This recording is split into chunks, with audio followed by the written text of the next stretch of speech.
해외 교육복지 선교에 대해서 살펴보도록 하겠습니다.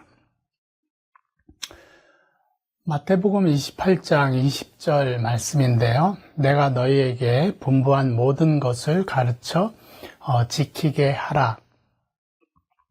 루터와 칼뱅은 그 모든 사람이 성경을 읽어야 하므로 모든 사람은 교육을 받아야 한다고 그렇게 통치자들에게 권고를 하고 있습니다. 이런 것을 바탕으로 해서 전 세계가 지금 시행하고 있는 보편 교육의 단초를 제공했다고 볼 수 있습니다. 우리나라 역시 초기 선교사들이 학교 교육 등 많은 교육시설들을 세웠기 때문에 한국이 지금껏 이렇게 교육적인 부분들이 다른 나라에 비교해 봤을 때 많은 부분들이 크게 성장이 되었다고 볼 수 있습니다. 이미 한국 선교사들은 그 피선교국에 약 800여 개의 그 학교를 세워서 운영을 하고 있습니다. 특별히 대학은 약 40여 개로 그 가운데 비교적 규모가 큰 17개 대학들이 연합하여서 2008년도에 소위 말하는 범아시아 아프리카 아메리카 대학협의회 파우아를 조직을 했습니다. 그리고 2017년에는 이러한 그 파우아 사단법인의 인가를 받아서 해외 교육 복지에 대한 선교 활동을 펼치고 있는데요. 21세기의 선교는 교육 복지 선교라고도 그렇게 일컬고 있습니다. 그만큼 전 세계적으로 특히 아프리카, 동남아시아, 중국 등을 통해서 교육을 통한 그런 복지 선교가 많은 부분 필요하고 또한 현지에서 긍정적인 방향으로 그렇게 진행되고 있다고 볼 수 있습니다.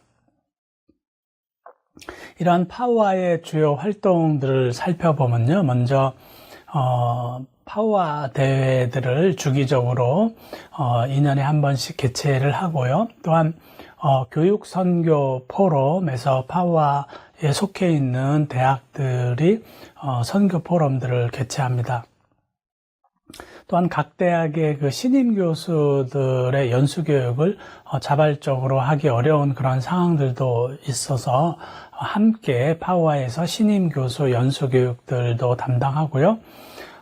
각 대학에 필요한 그 교수 역량 강화 프로그램이라든가 또한 대학 총장 모임들 그리고 교수 지원 및 물품 후원 등 그리고 마지막으로 교육 선교를 위한 아카데미 이런 것들이 파우아의 주된 활동이라고 볼 수 있습니다.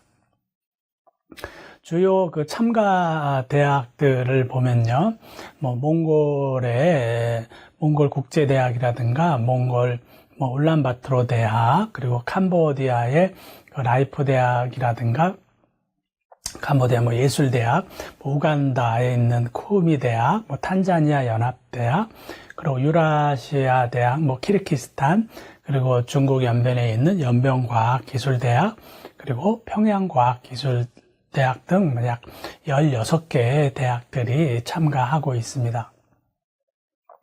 이런 파우아의 교육선교 활동들을 살펴보면요. 먼저 전 세계에 그 12개의 회원 대학이 가입되어 있고요. 그리고 4개의 준 회원 대학들이 활동을 하고 있습니다. 그래서 12개의 회원 대학들은 이제 주로 중국이나 아시아권, 아프리카에서 규모가 큰 그런 이제 현지의 대학들로 그렇게 구성이 되어 있고요. 시니어 선교를 통한 이모작 선교 활동을 한다는 것이 또 파우아의 교육 선교 활동의 장점이라고 볼 수 있습니다. 그래서 은퇴한 그런 교직원이라든가 선생님들, 교수 이런 요원들이 시니어 선교로 이제 해외에서 국내에 그런 삶을 마치고 해외에서 선교 이모작 활동을 하는 그런 부분들이 있고요. 세 번째는 이제 교육 선교 네트워크를 통한 협력 활동입니다. 그래서 각국에서 이제 교육 선교에 필요한 그러한 부분들 서로 융합하는 그런 부분들, 협력하는 그런 부분들이고요. 이런 파워에 속해 있는 이 대학들은 전적으로 헌신하는 그런 교육 자세, 삶의 활동으로 진행이 되고 있습니다. 무엇보다도 이 파워 교육 선교는 평신도 중심의 헌신과 교육 활동이 주를 이루고 있다, 이렇게 특징을 볼 수 있습니다. 파워 현지에 있는 현재 대학의 그런 문제들, 고민들을 살펴보면요, 우선적으로 학교 운영진에 대한 그 리더십과 그 다음에 후계자 양성입니다. 그래서 이제 중국도 그렇고 아시아, 아프리카도 그렇고 파워에 있는 대학들의 한 20, 30년 지나서 1세대들의 이제 리더십이 지나가고 소위 말하면 이제 후계자들의 양성을 해야 하는 그런 시점에 도달하게 된 것입니다. 또한 현지 상황상, 그 선교지의 상황상 대학의 그 등록금 의존도가 한국처럼 그렇게 높지 않아서 등록금 의존도가 낮고 후원금의 의존도가 높은 그러한 경향입니다. 그래서 현지의 그 선교지가 대부분 그렇지만 이제 후원금 의존도가 절대적으로 차지하고 있는 그런 부분들입니다. 또한 정체성과 설립 목적과 관련돼서 교육의 방향성을 이제 고민하게 됩니다. 그래서 이제 공산권 국가라든가 여러 가지 그런 그 자국의 그런 형편들 상황 속에서 기독교 대학으로서의 정체성과 교육 방향성들을 이제 고민을 하게 되고요. 무엇보다도 이제 현지의 그 선교 대학으로서 지속 가능한 이제 현지화에 대한 그런 문제들입니다. 그래서 최근에 몽골도 그렇고 중국도 학교가 이제 문을 닫는 그러한 이제 어려움을 겪기도 합니다. 물론 일본 같은 경우는 이제 소규모의 그 사립 대학들이 이제 존재하면서 기독교 정신에 맞는 그런 교육 선교를 하고자 하는 이제 그런 부분들이 현재 대학들이 갖고 있는 그런 고민이라고 볼 수 있습니다. 이런 파워 해외에 있는 이제 선교 목적으로 설립된 이 파워 대학에서 국내에 기대하는 그러한 점들이죠. 우선적으로 대학이니까 부족한 그 교수 자원입니다. 그래서 교수가 없으면 이제 대학 가르치는 데 어려움이 있으니까 가장 필요한 부분들이 바로 이제 부족한 교원, 교수 지원이라고 볼 수 있고요. 전공과 관련된 전문가들이 필요한 그런 부분들이죠. 그래서 이제 국내에서라든가 해외에서 유학한 그런 전문가들이 이제 선교지에서 이제 교수로서 그런 선교 활동을 하는 그런 부분들이 필요한 부분이고요. 두 번째는 대학 행정 운영과 이런 노하우들이 좀 필요해서 국내와 이런 교류하기를 희망하는 부분입니다. 해외에 있는 선교 대학들이 한국과 같이 그렇게 규모라든가 재정, 행정들이 이렇게 원활하게 운영되는 것이 아니기 때문에 대부분은 이제 한국 대학의 그런 운영 노하우, 행정 이런 것들을 교류하고 벤치마킹하기를 희망하는 그런 부분들입니다. 세 번째로는 이러한 그 부족한 교수 지원과 이런 운영 노하우를 충족시키기 위해서 교수 개인들을 통한 그 강의 전담 교류, 즉 전적인 풀타임이 아니더라도 이런 계절학기라든가 아니면 연구년을 통해서 이런 파워의 대학들이 교류하기를 희망합니다. 그러면 부족한 교수 자원이라든가 아니면 운영 노하우 이런 부분들이 좀 교류될 수 있는 그런 장점이 있을 수 있습니다. 마지막으로는 이제 국내 대회를 개최할 때 장소 관련된 지원입니다. 그래서 파와 대학들이 간혹 국내에서 10여 개 대학들이 모임을 가질 때 필요한 그런 장소 지원들도 기대해 볼 수 있습니다. 이처럼 이제 기독교 대학은 사실 외국에 많은 이제 선교를 목적으로 해서 국내에서 선교사들이 파송이 되고, 또한 현지에서 인재 양성을 위해서 기독교 대학 명목으로 선교 목록으로 대학을 이제 설립해서 운영하고 있는데요. 기독교 대학은 억지로 이렇게 짜낸다고 해서 되는 그런 부분들은 아닌 것 같습니다. 그래서 현지에서 이렇게 자연스럽게 넘쳐나는 이제 그러한 인재 양성과 그리스도의 사랑, 이런 부분들이 접목이 돼야 될 부분이고요. 무엇보다도 이제 운영자, 특히 이제 설립자, 그리고 교수 요원들의 그런 신앙적인 그런 회심들이 요구된다고 볼 수 있어요. 그래서 먼저 교수 요원들이 가르치는 선생님들이 학생들에게 상당 부분 영향이 있기 때문에 그런 부분들이 필요해 보입니다. 또한 학교가 얻는 그런 그 인센티브가 구체적으로 무엇인지도 한번 고민을 해야 된다고 생각됩니다. 그래서 선교 목적, 교육, 그리고 봉사, 이런 것들을 통해서 현지에 있는 학교가 지역사회에, 그리고 그 나라에 어떤 영향을 미칠 수 있는가 하는 그런 고민들도 필요해 보입니다. 그리고 기독교 대학에서 운영하는 그런 잠재적인 교육 과정들, 이런 것들도 필요하고요.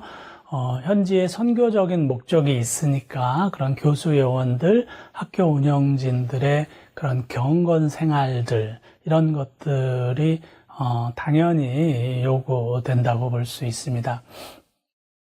아무래도 해외에 있는 그런 그 부분이라 대학 형성에 있어서 그런 관리라든가 지원, 이런 섬김, 헌신들이 국내와 달리 훨씬 더 많이 요구될 수 있고요. 기존 세대를 넘어서 그 후속 세대 양성을 위한 그 준비들, 그래서 미리 정체성을 유지하는 그런 리더십이라든가 주기적인 그런 세미나, 이런 대안들이 필요해 보입니다. 무엇보다도 국내도 그렇지만 해외에서도 기독교 대학의 정체성은 교육과 연구와 예배와 봉사라고 생각이 됩니다. 그래서 대학의 본래 목적에 맞게 교육과 연구할 수 있는 그런 분위기, 그리고 또한 예배와 봉사를 겸할 수 있는 그런 그리스도의 사랑을 전할 수 있는 그런 기독교 대학의 정체성이 나타나야 할 것입니다.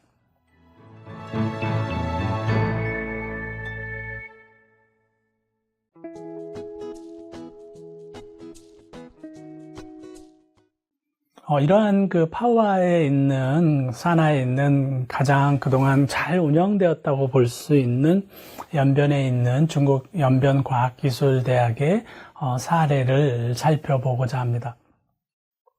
1993년도에 개교를 해서 이제 근 30년간 운영을 하고 2021년에 이제 폐교가 결정이 된 그런 상황인데요. 여러 가지 안타까운 상황이 있지만 그래도 그동안 복음의 씨앗과 그리고 예수 그리스도의 사랑을 전한 그런 연변과학기술대학이라고 볼 수 있습니다. 일명 이제 영어로 UST 표현을 많이 쓰는데요. 연변과학기술대학의 영어의 약자 UST입니다. 그래서 UST의 설립 인연과 목적을 살펴보면요. 먼저 그 21세기 태평양 시대의 중국과 동아시아 인재 양성을 목표로 두고 있습니다. 그래서 교육 이념은 이제 진리와 평화와 사랑의 교육 이념을 두고 있고요. 실천 강령으로는 창의, 그리고 협력, 봉사의 실천 강령을 두고 있습니다.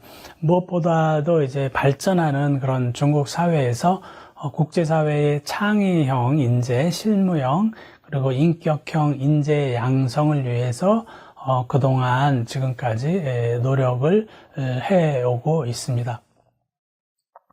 이러한 연변과학대학교 유스트의 학부는 8개의 학부와 14개의 학과들이 존재하고 있습니다.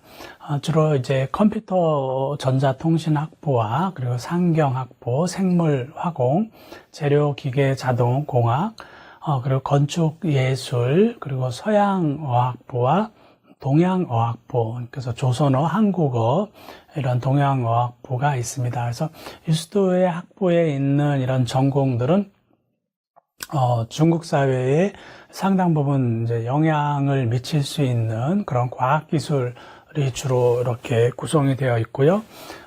특별히 어학 관련돼서는 이제 영어라든가 독일어, 이렇게 서양어학부, 그리고 이제 동양어학부에서는 이제 한국어, 이렇게 일본어 이런 식으로 구성이 되어 있습니다.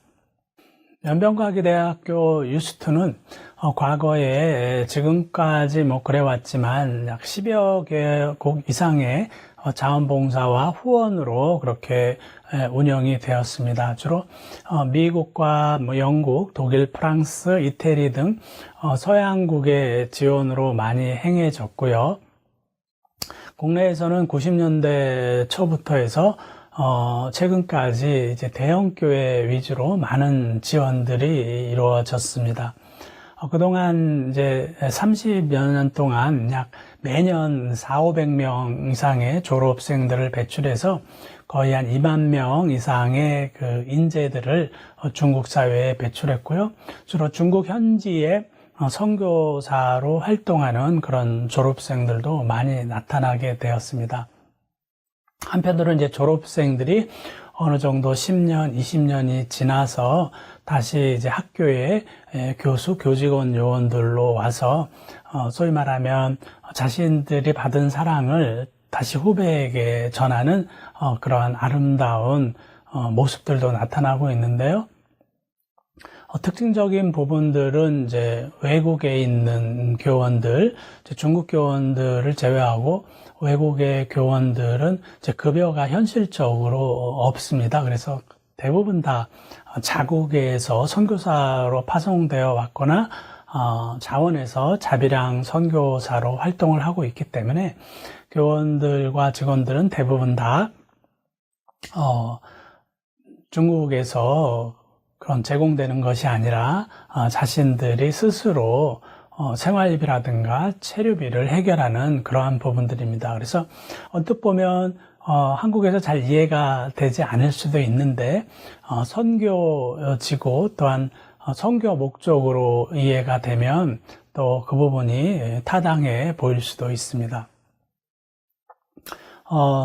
연변과학대학 유스트의 캠퍼스에 관련된 사진입니다. 그래서 가운데 있는 사진을 보시면 대학 그 건물들이 다 연결이 되어 있습니다. 하나로. 왜냐하면 함께 패밀리, 가족이라는 그러한 구성도 있지만 사실적으로 연변이라는 곳이 겨울에는 상당히 날씨가 춥잖아요. 그래서 영하 20~30도 이렇게 되기 때문에 바깥에서 실외에서 이렇게 걸어 다니고 이동하는 거는 쉽지 않습니다. 그래서 건물과 건물을 연결해서 이제 연결동으로 주로 이렇게 이동을 하게 되고요. 또한 그런 것을 통해서 이제 대학이 하나 되는 그런 이미지도 가질 수 있습니다. 그래서 대부분의 이 건물 대학들은 독일이라든가 이제 유럽, 미국, 캐나다에서 펀딩 형태로 해서 건물들이 지어진 것들도 있고요. 그리고 국내 대형 교회들, 우리가 알고 있는 대형 교회에서 헌금으로 선교 헌금으로 건립된 그러한 건물들도 대다수라고 볼 수 있습니다.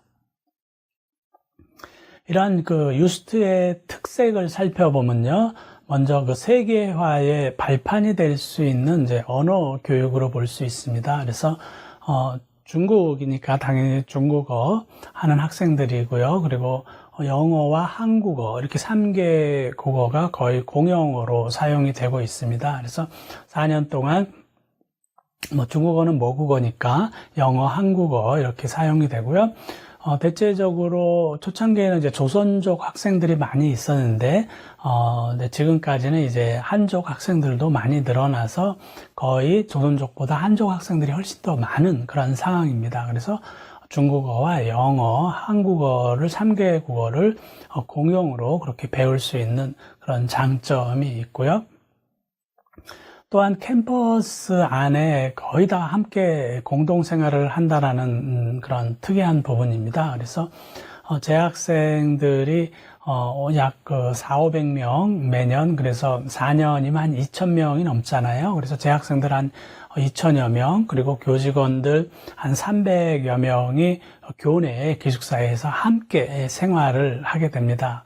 이제 그러다 보니까 교직원들과 교수, 그리고 직원들과 학생들 간의 그런 자연적인 만남, 그리고 이런 성경 공부라든가 복음 전파 이런 부분들이 상당히 용이한 그런 상황이고요. 공산권 이제 중국에서도 이제 그런 부분들이 이제 가능할 수 있었던 것이 전부 다 캠퍼스 안에서 함께 생활하고 교내 기숙사에서 숙식을 하기 때문에 그러한 장점들이 있을 수 있습니다. 유스트가 지향하는 것은 이제 100% 취업인데요. 취업은 거의 이제 한국의 대학보다 훨씬 더 중국이 이제 발전하는 그런 이제 사회이기 때문에 취업 같은 경우 상당히 많이 되어 있고요. 유학과 장학 혜택 이런 부분들이 활성화가 되어 있습니다. 아무래도 선교지 대학이다 보니까 이런 교류 그리고 장학 이런 부분들은 이제 활발하게 진행이 되고 있습니다. 또한 국내외로 이제 유럽이라든가 미국, 캐나다, 여타의 한국 이런 산학협동으로 협력을 통한 그런 연구개발 모델 이런 프로젝트들이 많이 진행이 되고 있고요. 특별히 1년 3학기 그런 것이 좀 특징이죠. 그래서 1학기, 2학기 우리로 따지면 이제 여름방학에 썸머 제메스터에 갖고 여름학기가 있습니다. 그래서 여름학기에도 중국 학생들이 이제 대부분 여름학기를 보내는 그런 이제 경향들이 있어서 여름에는 많은 해외의 자원봉사 교원들이 참여를 해서 여름학기가 한 달간 그렇게 진행이 되는 부분들입니다. 이런 것을 볼 때 무엇보다도 유스트의 특색은 이제 학원의 가족화라고 볼 수도 있고요. 그리고 함께 참여하는 교원들, 교수들의 전적인 헌신의 그런 특색이라고 볼 수 있습니다. 교내 캠퍼스를 잠시 보시면 유스트의 상징이라고 할 수 있는 이제 순교자 탑인데요. 유스트 영어의 대표 약자를 가지고 탑을 세워놓은 건데요. 거의 교내의 중앙에 위치해 있고요. 이 탑 주위에는 이제 시편 23편이 영어로 이렇게 각인이 되어 있습니다. 그래서 그동안 수십 년 동안 유스트에서 선교, 교육, 복지에 헌신하신, 그리고 현지에서 이렇게 소천하신, 돌아가신 그런 교직원들, 그리고 또 자녀들, 아이들, 이렇게 해서 순교자 탑을 만들어서 기리고, 또한 방문자들도 특별히 유스트에서 심장이라고 할 수 있는 순교자 탑을 방문하고 있습니다. 다음은 교내의 벽에 소위 말하면 이제 학교 우리를 따지면 담벼락과 같은 그러한 부분들인데요. 후원자 명부와 순교자 명부들이 이제 각인되어 있습니다. 그래서 쭉 연도별로 해서 방문한 교원들, 그리고 후원자들, 그리고 또한 그동안 헌신하면서 순교하신 분들, 그래서 순교자 명부들에서 쭉 이제 건물 이제 외벽에 연도별로 각인을 해서 이런 부분들을 이제 알리고 기념하고 있습니다. 유스트의 재정과 후원에 대한 운영인데요. 사단법인이 구축이 되어 있어서 연변과기대 후원회, 즉 국제교육문화재단이 있고요. 또한 유스트가 이제 연변에 있다 보니까 아무래도 그 평양 북한 사역들을 많이 하는 그런 선교사들이 많이 파송되어 있어요. 그래서 이제 평양, 이제 북한 쪽도 관련되어 있어서 동북아 교육재단들, 그래서 평양 과기대 이제 후원에도 같이 겸하고 있습니다. 국내에는 이제 많은 그런 이제 교회들이 협력해서 하는데 주로 서초동에 이제 사랑의 교회에 동북아 재단이 이제 있습니다. 국내 교회와 교회의 헌신과 기도로서 많이 그동안 운영이 됐고요. 또한 미국과 캐나다 이렇게 유럽, 중국 내에 졸업생들을 위한 중국의 후원회 이런 것들이 운영이 되어서 지금까지 운영을 이제 했던 그런 부분들입니다. 유스트에서 이제 느낀 점이라고 하면요, 간혹 유스트의 여름방학이라든가 연구년에 이렇게 방문하시는 교수님들도 많이 계시고, 또한 선교사분들, 이제 목회자분들도 많이 계시는데요. 저도 이제 유스트와 관련해서 최근에 한 4년 정도 이제 여름에 가고, 또한 이제 연구년에 방문해서 학생들을 이제 섬기고 또한 가르친 그런 경험이 있습니다. 그래서 유스트는 무엇보다도 선교지이고 또 선교지 대학이다 하고 보니까 하나님과 성령님의 현존을 체험할 수 있는 그런 곳입니다. 중국 사회가 공산권이다 보니까 그런 복음 전파에 대한 부분들이 이제는 쉽지 않은 그런 점점 어려워지는 그런 시기고요. 또한 예배와 그리고 학생들과의 그런 성경 나눔 이런 부분들이 금지되어 있기 때문에 사실 더더욱 그런 부분들이 현지에서 하나님과 성령님의 현존들이 나타나는 그런 선교지가 아닌가 생각이 됩니다. 또한 중국 동포와 그런 북한에 대한 이제 사랑과 비전들이 많이 나타나는데요. 지역상 지리적으로도 연변이 이제 북한하고 굉장히 가까운 위치에 있습니다. 그리고 중국의 조선족들이 많이 거주하고 있고요. 사실 거의 많은 대다수의 조선족들이 이제 일자리를 위해서 이제 국내 한국에 와 있잖아요. 그래서 연변 외곽의 도시들은 거의 인구 고령화로 인해서 젊은 층을 찾아보기 어려운 만큼 거의 한 5, 60만 정도가 한국에 와 있다고 그렇게 하죠. 그만큼 중국 동포 사회에서 이제 한국에 대해서 많이 찾아오고 또 일자리 때문에 한국에 많이 방문하는 그러한 상황들이에요. 그래서 연변 도시 자체가 우리가 이제 연변은 이제 조선족 자치주로 되어 있고, 유스트가 있는 도시 자체가 이제 연길이라고 되어 있죠. 이제 우리가 연길이라고 그렇게 얘기하고, 이제 중국말로는 옌지라고 그렇게 되어 있는 도시인데요. 이제 거기에 이제 유스트, 과학기술대학교가, 연변과학기술대학교가 존재하고 있고요. 연변대학이 사실은 따로 있습니다. 그래서 본래 중국의 연변주의 대표 대학은 연변대학교가 연변대학교가 있고요. 연변과학기술대학교는 이제 연변대학교의 산하의 한 단과대학 이렇게 형식으로 보시면 되겠습니다. 그래서 본래 선교 목적으로 설립한 연변 과학기술대학이고요. 이제 지금은 이제 다시 연변대학으로 이제 기속되는 그런 이제 절차를 밟고 있는 것으로 알고 있습니다. 세 번째로는 이제 평신도 교육 선교를 통한 이제 평신도 교육 선교를 위한 복음 전파입니다. 그래서 대부분의 교수 요원들, 선교사분들이 교회를 통해서 파송되거나 이제 자원으로 선교지에 오셔서 복음을 전하시는 분들이라 목회자분보다는 평신도가 훨씬 많습니다. 그래서 제가 봤을 때 거의 한 80대 20 내지 70대 30 정도 평신도 교육 선교사들이 많이 파송이 되어서 어떻게 보면 전문적인 전문성을 가지고 선교를 하는 그런 부분이라고 볼 수 있고요.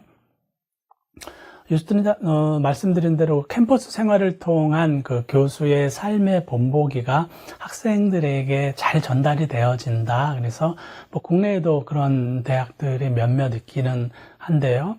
캠퍼스 안에, 유스트 안에 그 교직원들, 교수들과 학생들이 함께 기숙사에서 생활을 하다 보니까 이 믿음과 삶이 그대로 드러나게 되는 거죠. 그래서 뭐 굳이 그 성경책이라든가 성경 말씀을 하지 않아도 교수들이 자신의 삶을 통해서 학생들을 섬기고 자신의 행동과 그리고 삶의 양식들을 중국 학생들, 특히 조선족 학생들에게 이제 영향을 미칠 수 있는 그런 부분들이에요. 그래서 믿음과 행함 이런 열매들이 바로 나타나는 그런 부분이라고 볼 수 있습니다. 무엇보다도 그 연변과학대학 그 특징 자체가 그 자비량이라는 거죠. 그래서 대부분의 선교사 교수님들이 어려운 처지에도 이런 하나님의 공급하심을 통해서 교육, 복지 선교를 계속 이행하고 있고요. 또한 그런 것을 통해서 하나님과 성령님의 현존을 체험하는 그러한 선교지에서 나타날 수 있는 그런 장점들, 경험들을 맛볼 수 있는 곳이었다고 생각이 됩니다.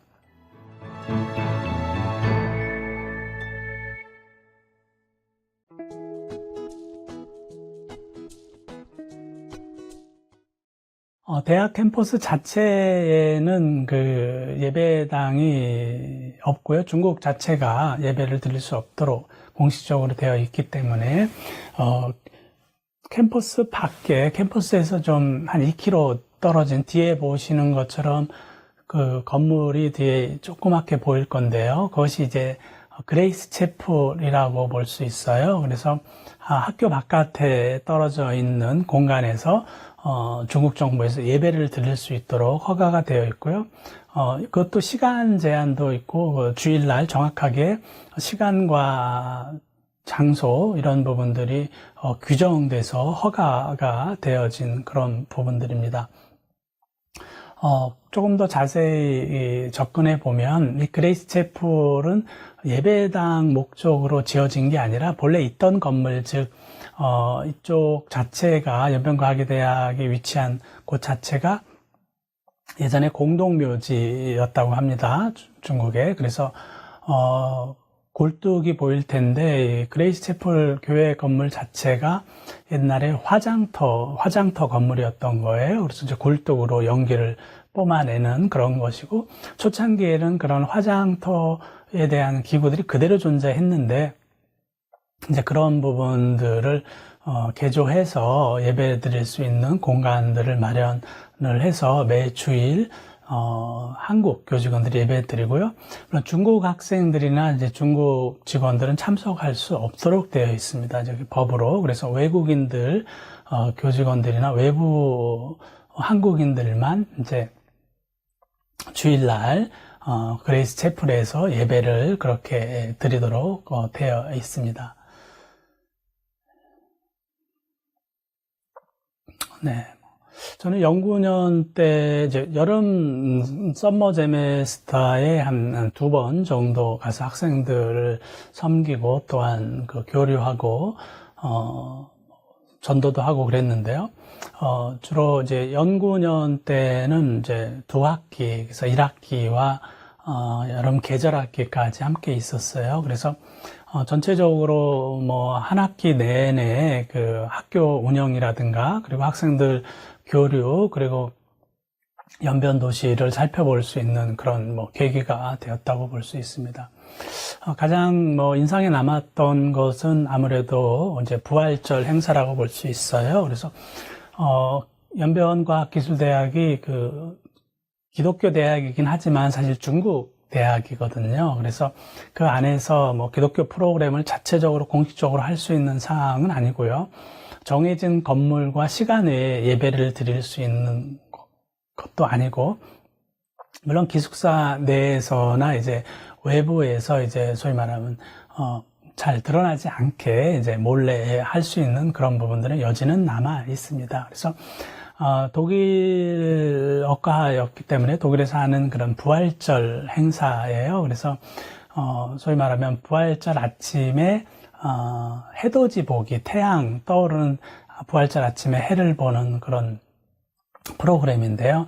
매년 그 부활절에 하는 그런 전통적인 그런 행사였습니다. 그래서 보통 기숙사가 이제 5시가 돼야지 문을 열기 때문에 그 전에 나올 수가 없는 그런 상황들이에요. 그래서 이제 학생들이 다 뭐 비디오 카메라, 뭐 그런 카메라들을 다 피해서 촬영 카메라들을 피해서 4시에 다 이제 기숙사나 이제 외부에 있는 학생들이 다 바깥에 모여서 그래서 해돋이를 이제 보러 가고, 해돋이가 끝나고 나면은 이제 다시 돌아와서 이제 같이 부활절 아침을 나눠 먹는, 그리고 이제 부활절 행사하고 부활절 찬양, 그리고 뭐 그 전에 뭐 부활절 계란 만들기 뭐 이런 거를 통해서 믿지 않는 학생들도 하나의 그런 그 세러머니로 중국 학생들, 그 조선족 학생들 함께 참여해서 부활절 행사를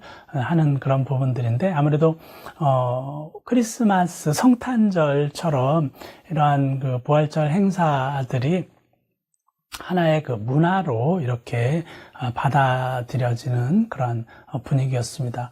무엇보다 전통적으로 매년 하였기 때문에 이제 학생들이 참석을 하는 건데, 뭐 다 참석하는 것은 아니고 이제 독일어 학과에서 이제 저학년들만 이렇게 자발적으로 참석을 하는 그런 이제 행사였습니다. 이런 행사를 통해서 대부분 이제 믿음을 갖는 믿는 학생들도 참여하고, 이제 그렇지 않은 학생들도 이제 문화체험 프로그램으로 이렇게 함께 참석을 하는 그런 것이라고 볼 수 있습니다. 다음은 이제 연변과학기술대학과 거의 뭐 자매 형제대학이라고 할 수 있는 이제 평양과학기술대학인데요. 연변과학기술대학이 중국에서도 이제 잘 정착이 되고, 또한 인재 양성도 되고, 여러 가지로 뭐 중국 사회에 영향을 미치다 보니까 북한에서도 이제 평양과학기술대학을 원하게 되었고요.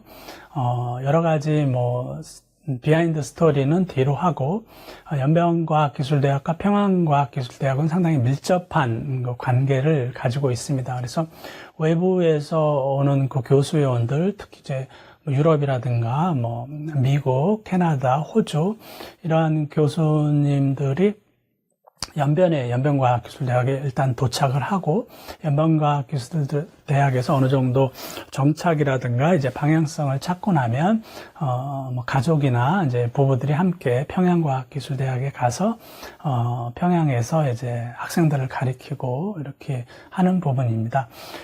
특별히 평양과학기술대학은 뭐 아시겠지만 국내에서 들어갈 수 있는 접근은 아니고요.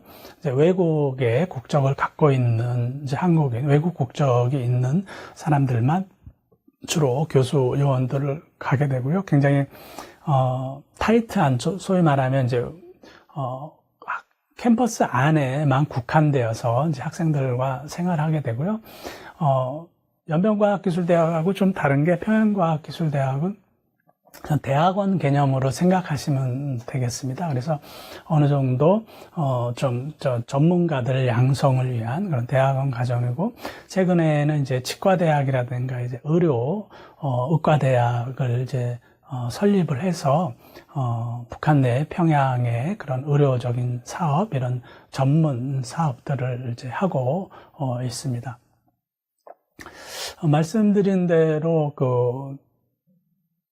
북한과 중국의 뭐 국경 접해 있는 것은 우리가 다 인지하고 있는 사실인데요. 연변에서 그 도문, 즉 두만강인데요. 도시를 도문이라고 합니다. 그래서 이제 중조 변경인데요. 뒤에 보이는 이제 산이 이제 북한 영역이라고 보시면 되고요.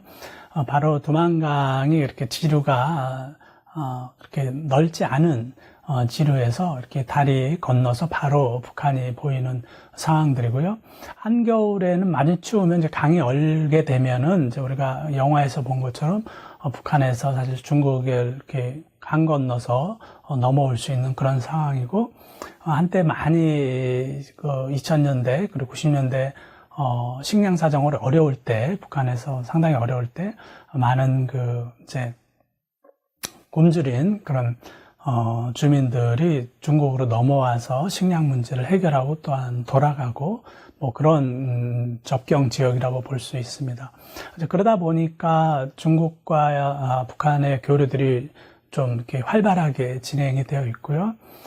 연변 내에 중국 내에 이런 북한 사람들이 많이 거주하고 또한 체류하고 있습니다. 그런 분위기여서 연변대학 자체에 북한 선교를 비전, 사명으로 안고 찾아온 그런 사역자들, 그리고 북한 사역들을 하는 교수님들도 많이 계셨고요. 한참 어려울 때, 2015년, 2018년 이럴 때, 많은 부분들 선교사들이 추방당하고, 그랬던 그 지역이라고 볼 수 있습니다. 지도상에서도 살펴보시면, 연변자치주에서 연길에 연변과학기술대학이 있는데요. 거기에서 국경이 있는 토문까지는 한 3-40km 정도, 그래서 차로 한 3-40분이면 바로 북한 국경에 이렇게 접목이 될 수 있고요.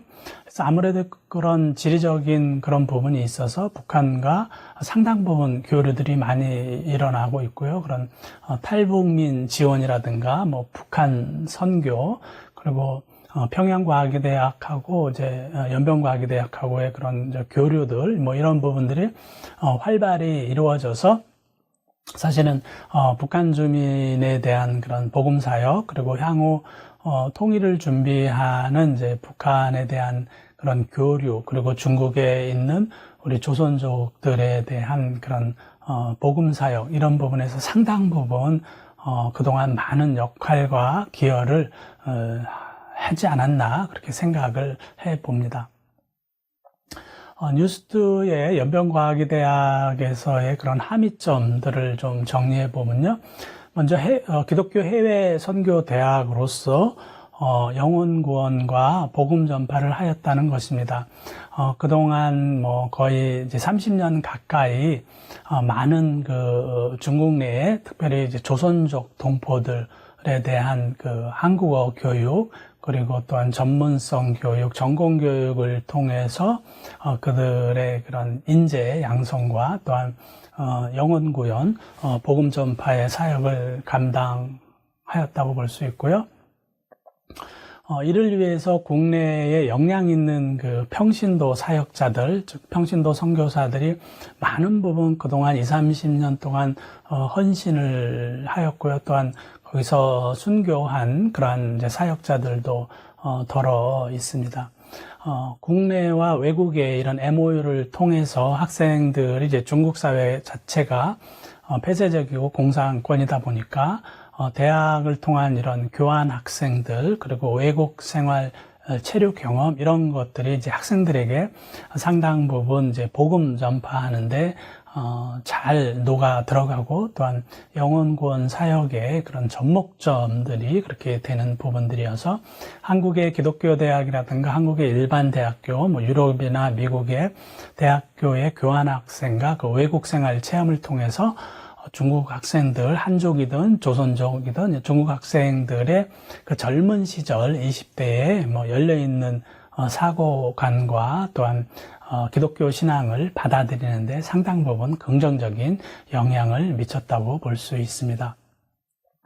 무엇보다도 그동안 한국의 국내의 전문가와 그리고 은퇴 교원들의 그런 시니어 미션 그런 장소로서 자신들의 그런 선교적인 비전과 그리스도 예수의 그런 사랑을 전파하는 그런 공간적인 곳, 그리고 그런 사명을 감당할 수 있는 그런 비전의 장소로서 연변과학기술대학이 그동안 많은 역할과 그리고 긍정적인 선교지 역할을 하였다고 볼 수 있습니다. 하지만 그럼에도 불구하고 중국이라는 공산국의 이제 한계점을 넘지 못하고 이제 2021년에 폐교의 절차를 겪게 됐는데요. 그런 부분에 대한 이제 안타까운 부분은 있지만 그래도 그동안 30년 동안 그 중국 사회에 미친 그런 기독교 그리스도의 사랑과 또 국내외에 많은 기독교 전문가들, 선교사들이 전파한 그런 복음의 씨앗들은 중국 전역에 퍼져서 중국 기독교 사회에 상당 부분 영향을 미치고 있고요. 그들의 그 인재 양성을 통해서, 기독교적인 인재 양성을 통해서 중국 사회의 변화와 그리고 앞으로의 중국 그 기독교 사회에 대한 그런 비전, 영향 그리고 열매들이 나타나지 않을까 그렇게 기대를 하고 있습니다.